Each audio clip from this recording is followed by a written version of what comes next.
Илјадници ученици низ целиот свет, а меѓу нив и од нашата земја, ги напуштија училишните клупи за да протестираат против климатските промени, како дел од глобалното движење за заштита на климата Fridays for Future или Петоци за иднината.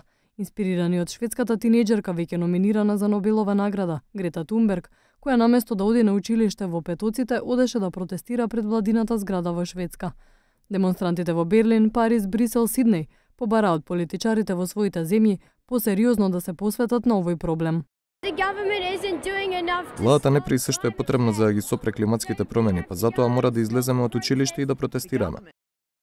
Овде сум затоа што сметам дека е поради добра цел и сметам дека климатските промени се многу сериозно прашање. А млади кои сакаат поздрава иднина излегува да протестираат и во нашата земја. Велат дека тие ќе бидат оние кои ќе се соочуваат со последиците и поради тоа сметаат дека нешто мора итно да се преземе. Со пароли на кои пишува Стоп смог сега и сакаме чист воздух, демонстрантите во Скопје потсетија и на уште еден проблем со кој се соочува градот, енормното аерозагадување.